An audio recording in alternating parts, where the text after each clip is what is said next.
Hello everyone, Phoenix Knight here. Welcome to the channel, and welcome to a new playthrough on the channel.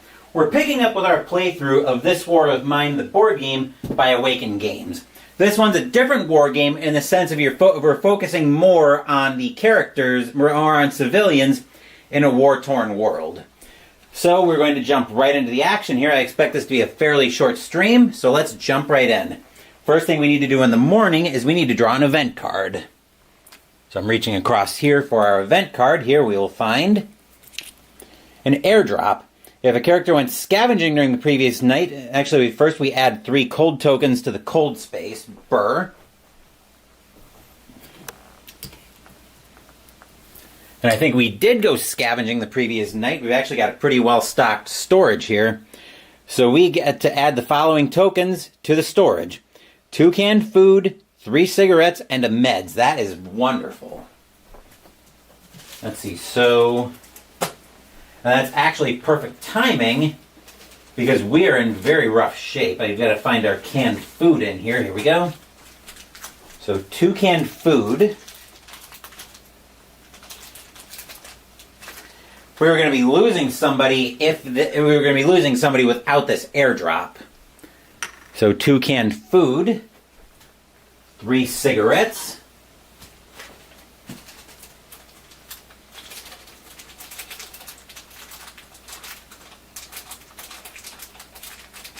come on.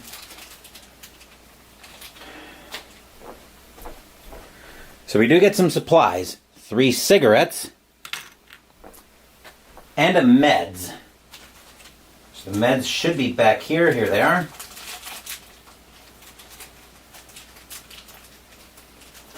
So very cool. Meds are also very welcome. And after we resolve that, we remove it from the game. I believe I've been putting our waste bag right over here. And I did back This War of Mine, the new Kickstart, the new game found that came out for that last year, I think. And we're expecting that sometime next year, I think. So now we get to the day actions. Unfortunately, we've only got 1 character able to act at all. That's Saveda. So she is right here. So we've got 2 actions. I think one of the first things I'd like to do is get rid of some of these cold tokens. So we're going to start off by going to the simple heater. She's the only character that can act right now. It looks like things froze up in OBS for a second. She's the only character who can do anything because both of our other 2 characters, Roman and Zlata, are actually at wounds level 3 right now.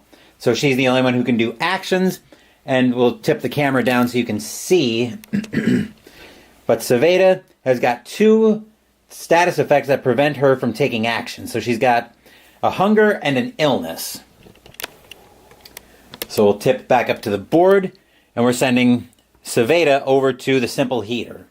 So we'll resolve that action. We'll discard 4 wood. And we don't have anything else we can discard. But that will get us rid of 2 cold tokens. So we're still netting. Gaining 1 cold token from the event we had earlier. I'll put these back in the bag for the time being. We will be down to 1 wood ultimately.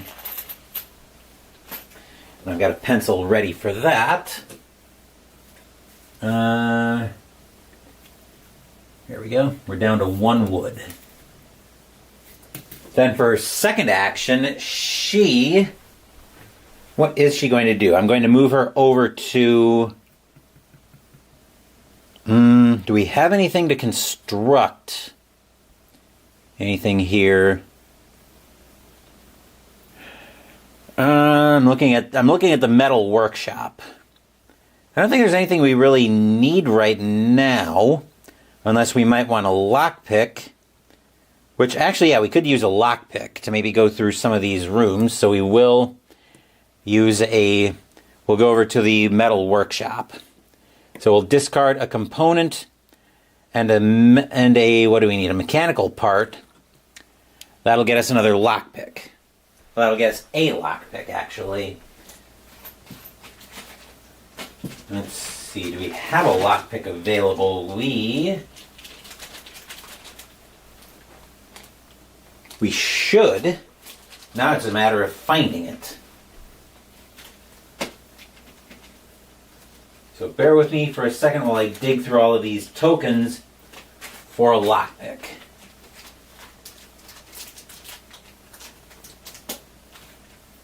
I didn't put it in the waste bag for some reason, did I?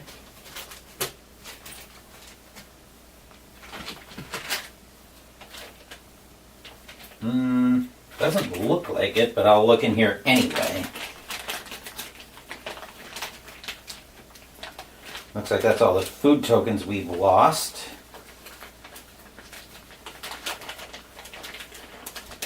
And there's more food along with the little girl who bit it earlier in our playthrough.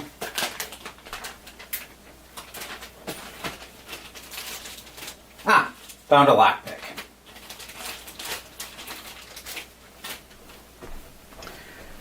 So that's something we can use if we need to go through picking a lock. We've actually got I thought we had a closed door we could use. That might be something we can use later. Anyway, now that brings us to the end of our day actions. So we're gonna have a couple of characters that are not gonna be able to drink water. So we're definitely gonna want to find water. Who are we gonna have drink water? We're going to have Saveda drink. Actually, we're going to have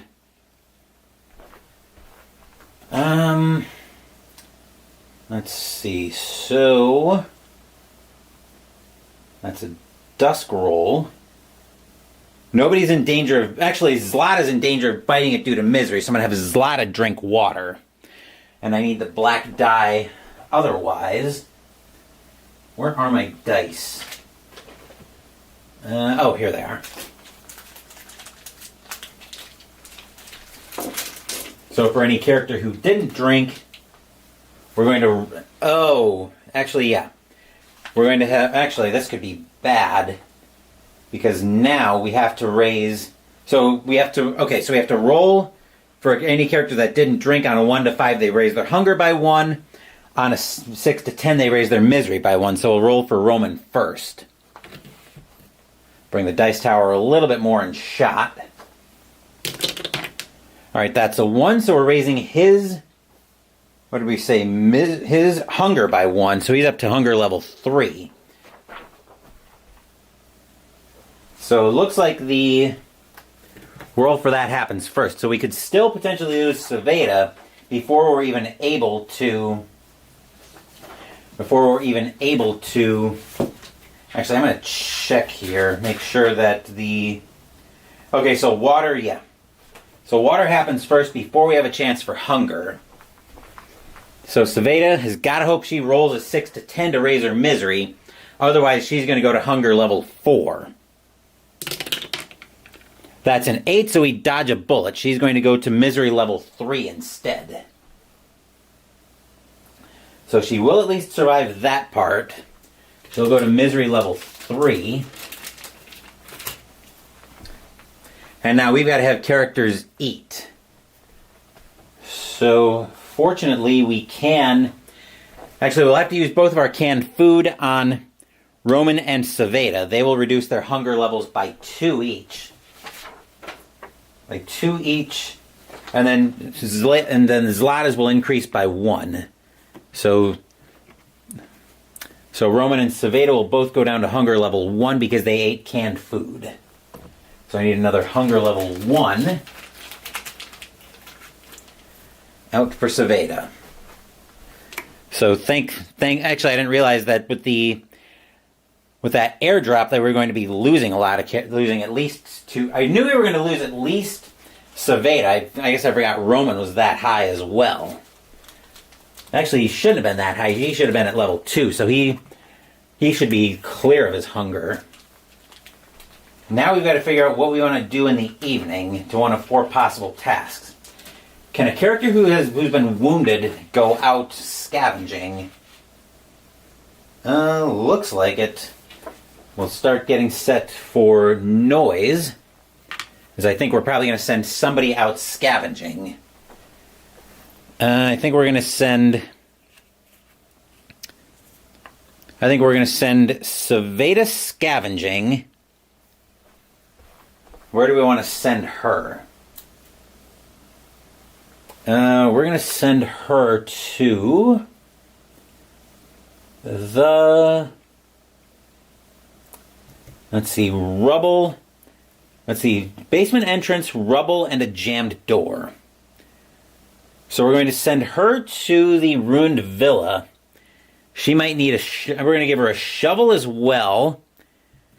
And I'm going to give her... What else do I want to give her? Do I want to give her anything else?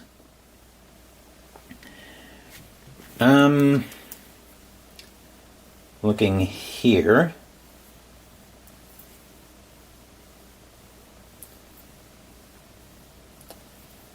I do have options here, so I will send...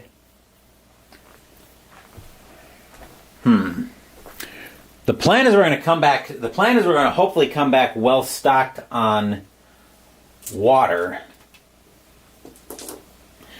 But I think I'm going to send... I'm going to send Roman out with her over to the ruined villa. And then Zlata is going to be on guard duty, even though this could end very badly. So I believe we resolved scavenging first. Yes. We set the noise marker. Prepare the unknown deck. So that's the exploration deck. We're going to shuffle this up. So I got it right here. We'll give it a shuffle.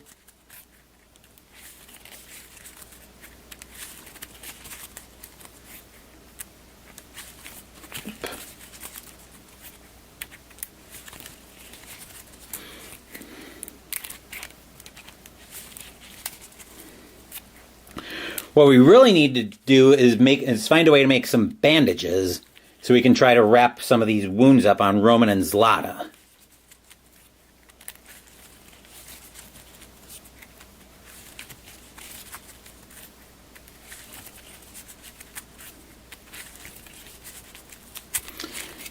Right, we need 14 cards for that. 1, 2, 3, 4, 5, 6, 7, 8, 9, 10, 11, 12, 13, 14. Now is the time for peace. No war till after Christmas. Sorry, Philip, you're a little late for that. I've already played a few war games as well, and I've got more lined up on the channel yet during the month. So there will be actually even before Christmas. So sorry to disappoint you, but there will be more war coming on the channel. It'll probably be a little bit more of the romanced stuff, but I can't make any promises on that. Anywho, we've set the noise marker, so now let's start exploring. So our first exploration token,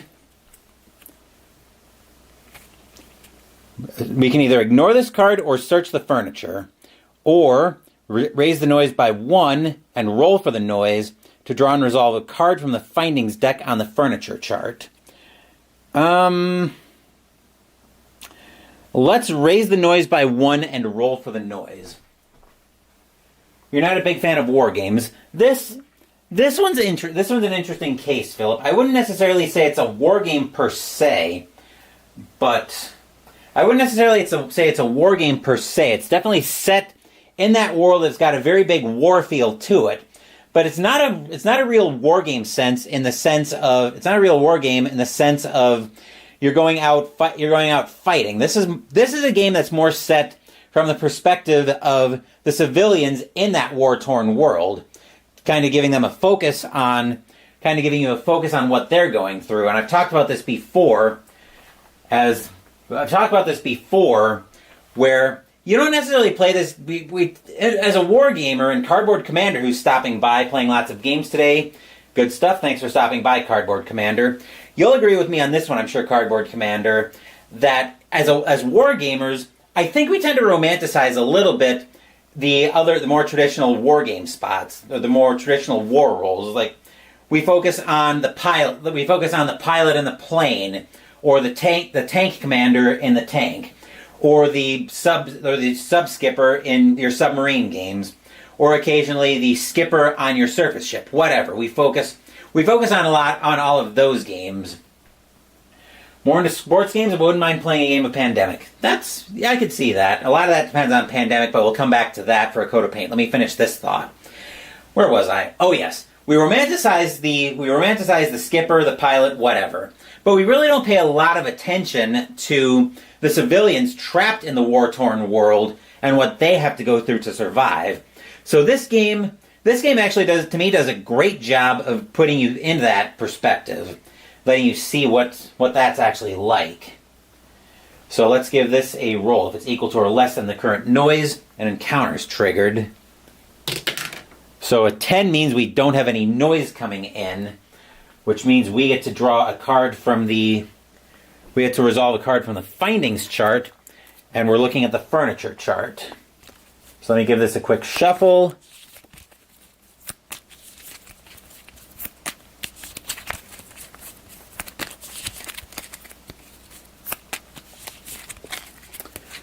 And a cut, and we'll draw our exploration. We will find reality impact. Uh-oh. Something unexpected has happened. Draw a card from the colors deck to determine the color of the script. Then check the number with that color on the rare findings chart on the current location chart. Find that number in the book of scripts and resolve the corresponding text. Afterward, place this card under the current location card. When that location is removed from the game, shuffle this reality impact card back into the findings deck. Oh joy. Let's see, so we need to get a color. So we've got the colors deck right here. I'm going to bring this a bit closer so I can actually see what the hell I'm doing.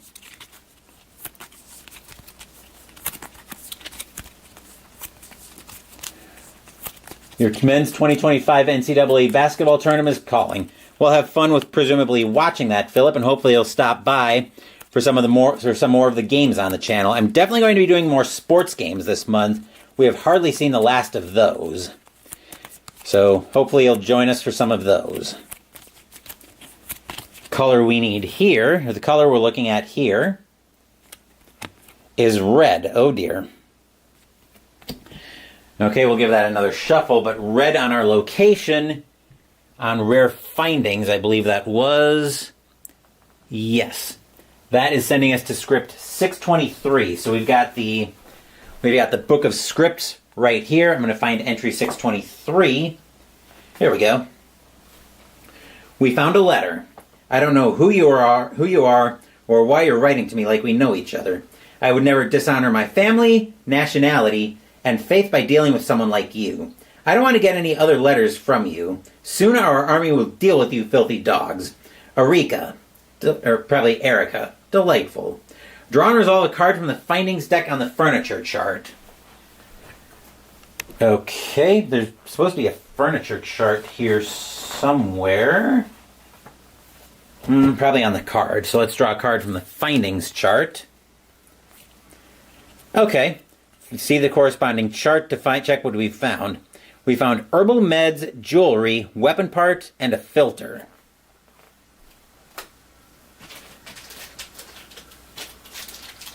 Oh, I think I put these in here by mistake. These should be in the status effects bag. So herbal meds. I'll put that down here for the time being. Findings pile up here. Herpaderp. Herbal meds. Jewelry.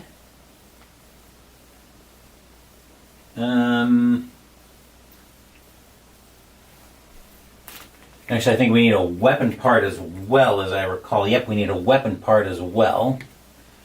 Now, where's the jewelry? That's not what I want there. It might be hiding, so there's our weapon part. We do have jewelry already, so it's possible we're not going to find more jewelry, which is what I'm starting to bet on here. So yeah, it looks like we've got the jewelry, but we do need a filter. That's a square token. That'll be in here.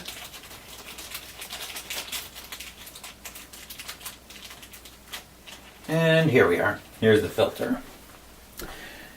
Okay, so that card goes, so the reality impact goes under the villa. When that comes out, we shuffle the card back in, so we'll find our next exploration card. You may ignore this card or return two exploration cards to place it on the exploration slot and use it any time during the scavenging phase for a hiding place. After rolling for the noise, you may discard this card to ignore an encounter or perform a backstab. See Journal Combat Sheet for description. We are going to return 2 cards, so we can use that if we need to. Our next exploration card is a door. We can peek through the keyhole, return an exploration card to look at the next card from the unknown deck, or enter, raise the noise by 1, or roll for the noise. We're actually going to raise the noise by 1 to enter. So that looks like it means we continue. So our next exploration card. You may ignore this card or search the furniture. Return the 2 exploration cards or raise the noise by 1 and roll for the noise. To draw and resolve 1 card from the findings deck on the furniture chart.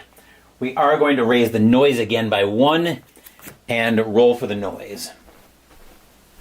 We want this to be higher than the noise, which right now is 4. That is a 4, so we actually reset the noise to 1. So we actually reset the noise to 1, and then we have an encounter. Let's see, the encounter here. Just double checking that. So the encounter, after I roll for the noise, I can discard this card. I will discard the hiding place to ignore the encounter.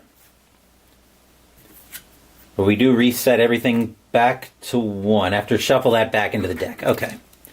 So we are using the hiding place to ignore an encounter. I'll shuffle the card that we used earlier back into the findings deck.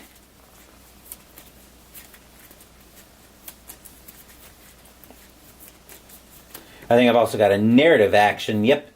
I've got a narrative action that I can use during the scavenging phase that I can set the noise to 1.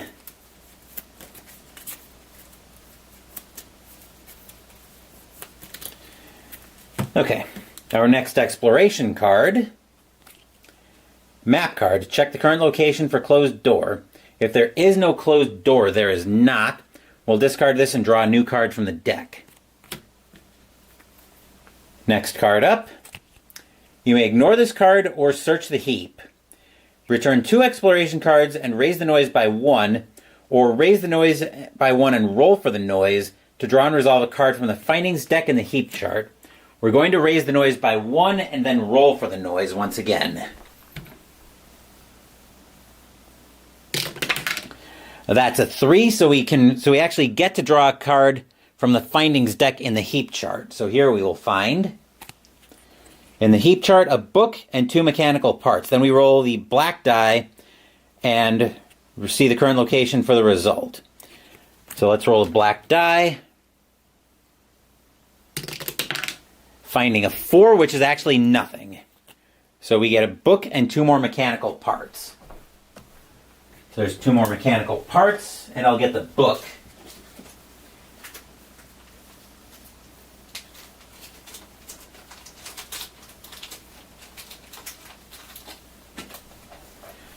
Okay. So there's our current findings pile. We're done with that. Oh, that's a findings card. That gets shuffled back into the findings deck.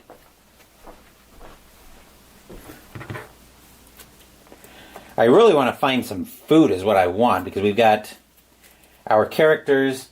Our characters are mostly hungry at this point, so we do need to be very mindful of that. Whoop. I just sent a findings card flying.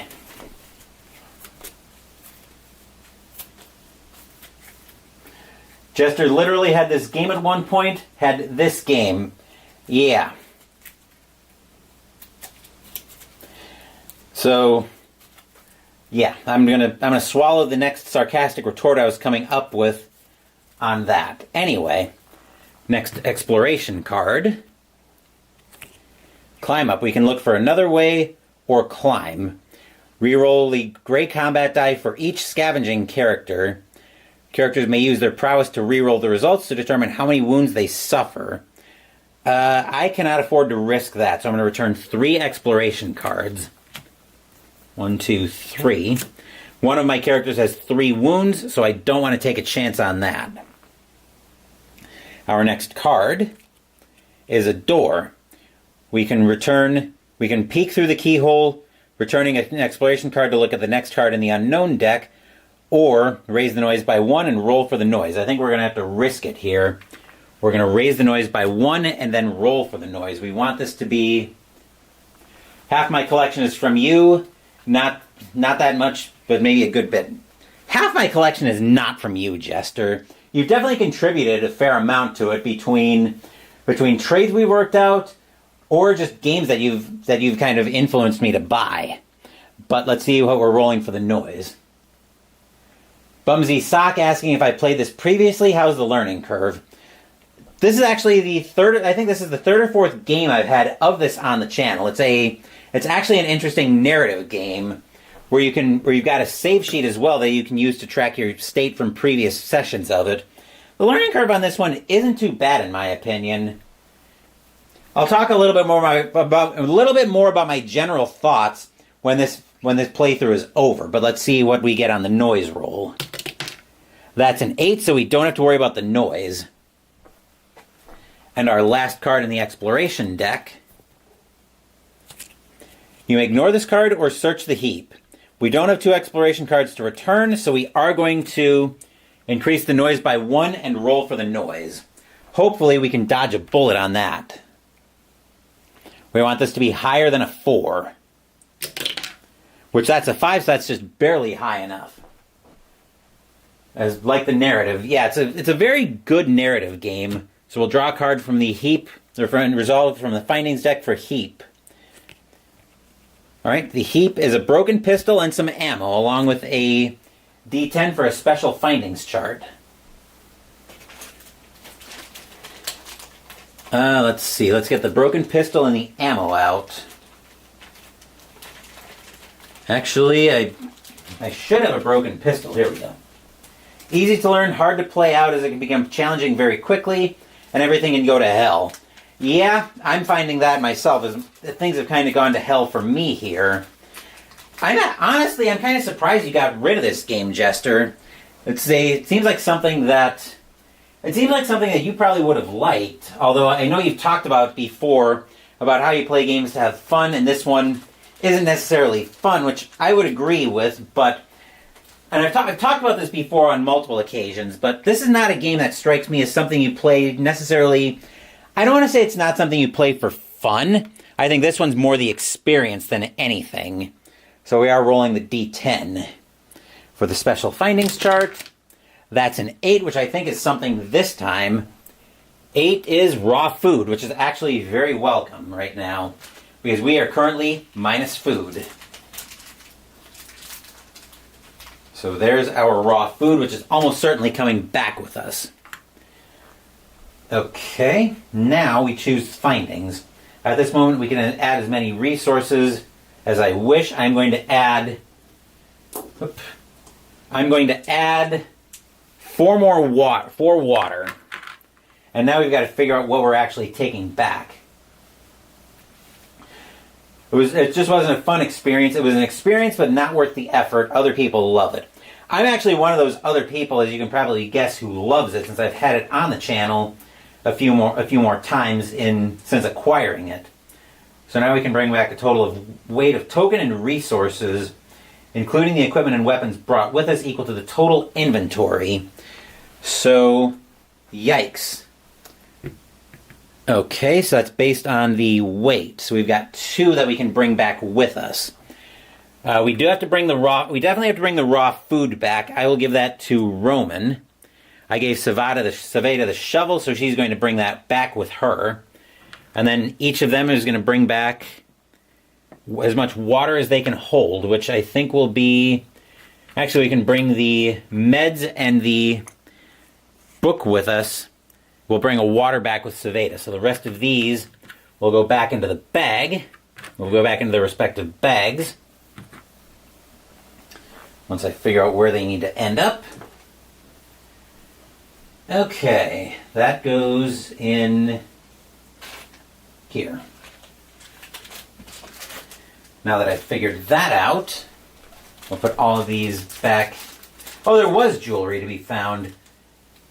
I don't think I'm going to grab that anyway. So we'll put all of these back in, and then we'll deal with the encounter. We'll deal with the night raid once we get this all taken care of. So now we're going to deal with the encounter for Zlata. I'm going to give her a pistol so we can defend our quarters somewhat well. With that being said, we're going to draw and resolve the top card of the Night Raid deck. Here we will find, actually the broken pistol and the ammo were part of it. I'm going to have to give her some ammo as well, I think. Yeah. Actually, rather than do that, yeah, I think it's fine. We'll give her a pistol and some ammo for it. Come on. There we go. Alright, so we didn't take the broken pistol and the ammo back with us. Let's see what Night Raid we've got. We've got looters. Oh boy. Damage any 6 tokens and resources, starting with the most expensive, and 2 wounds. Yikes. Let's see. So guards and weapons. So we're rolling a combat die according to the weapon used. So we're using the pistol. An ammo token must be discarded, which we took, which we had the foresight to remember to give her. So that will give us the red combat die. The icon on a die shows the amount that you subtract from the suffered damage or wounds. So I need the red combat die. And here we want to roll. Let's see, here we want to roll very well. So we're looking for the... So which face are we actually looking for here? Okay, so that's the... There's resource management in the game. You'll spend half your time just trying to find resources. You're not wrong. So we're looking for the targets on the dice. Let's see what we get here. We get 3, so we can reduce the... And I think that's probably the best we can get on that die. Yes. So we get to reduce the damage that we take by 3. Actually reduce the damage or the wounds... Right? Yes, that you subtract from the damage tokens or the damage or wounds. So we have to suffer 3. So we have to suffer a combination of amount of wounds that must be distributed between characters. That must be... Okay, wait a minute. Night Raid is damage the amount of stolen tokens that must be discarded from the storage. And the amount of wounds that must be distributed between the characters on the guard space. So we have to discard 3 tokens worth of resources. I think that's going to be the... I want to make sure I can reduce... I think I've got to reduce all of Zlata's wounds. So I will reduce the wounds to none, and then we'll discard 5 tokens. So that'll be the jewelry, because what the hell am I going to do with jewelry anyway? Although some characters do use it on their spirit events. So that gets removed from the game. That'll go into the waste bag. Then after that, if any combination of these cards are left, which they are not, so now we continue to the dawn phase, where the scavenging party returns, everything moves into storage that we brought back with us.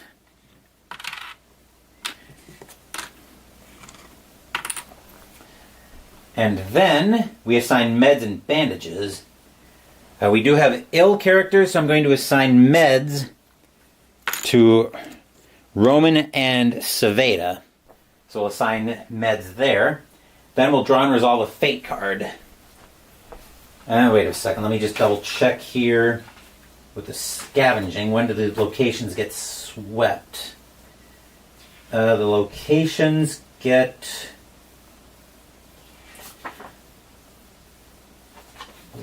probably get swept as part of the fate card. So yeah, we've done all of that. So now let's draw our fate card. Here we will find... Alright. Raise the illness of all ill characters who did not take any meds or herbal who take any meds, or who do not take any meds or herbal meds by 1. Heal the wounds of all characters who had bandages by 1. And discard bandages from all characters. If the cold tokens minus board ups equal 1 or more, raise the illness of one chosen character by 1. I will reduce that by... I'll increase Zlata's illness by 1.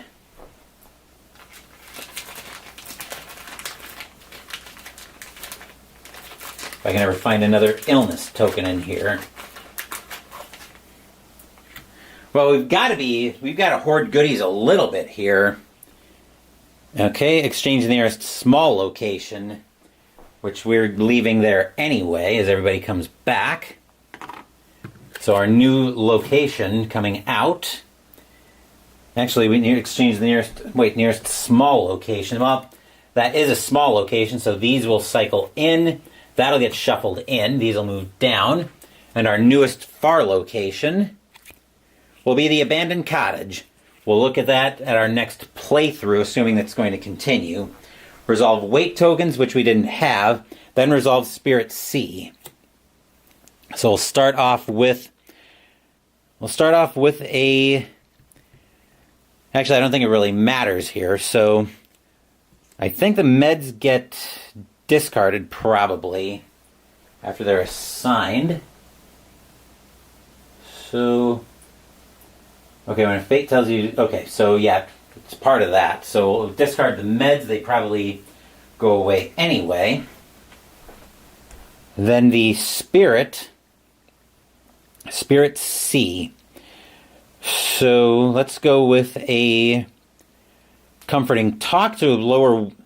So we'll use Saveda first to discard one chosen character's misery by 2. We'll knock Zlata's misery down by 2. Down by 2, not flip it. Because if we flip it, that means we go to an epilogue. Then we'll go to Roman. If he's wounded, level 2 or 3, we'll raise his misery by 1. And then Comforting Presence for Zlata. Lower two chosen characters' misery by 1. We'll bring Saveda down to 2 misery level 2. That way she's not just about to give in to despair. And we'll bring Roman down to 1. And then that will be the start of a new day. But that's actually where we're going to wrap it up for a stream here, playing This War of Mine, the board game. Now, tip the camera down a bit. There's only so far I can go with it. I think what I'm going to have to do is probably move it back a little bit so I can capture everything. But that's where we're going to call it a stream of This War of Mine. You can see our current disaster brewing here. We've gone through a lot of characters in this playthrough as well. So I talked about this earlier during the stream. I wouldn't call this a game you play for fun, and I think Jester agrees with me on that. This is more of an experience game where you really get to see the experience of what the characters are going through behind the lines of a war world. So it's not a traditional war game in the sense of, like I said, it's not a traditional war game in the sense of you're going out fighting the battle. This is more about the civilians behind the lines. And I really like the story that I really like the story that this game builds up for you behind it. So definitely going to see more of this on the channel. But it's also one I'm searching for the word, because yes, I enjoy playing it, but it's a very depressing game also. So do keep that in mind as you look into getting into this game. I'm probably going to start off with some unboxings, but I do have another couple errands I want to run this afternoon. So we're going to go ahead and wrap this video up. Like I said, I'm going to get started on at least one of my unboxings, but there will be more games coming. So, with that being said, thank you for watching the video. Please give the video a thumbs up and subscribe to the channel. Be sure to turn on notifications so you get my content. Be well, stay safe, take care of yourselves and your loved ones, and I'll be back with more videos in the future. Until then, take care everyone, and yes, you do play for the story of what happened, and to your characters, it is a challenge and hard. Once again, take care, and I will see you guys later.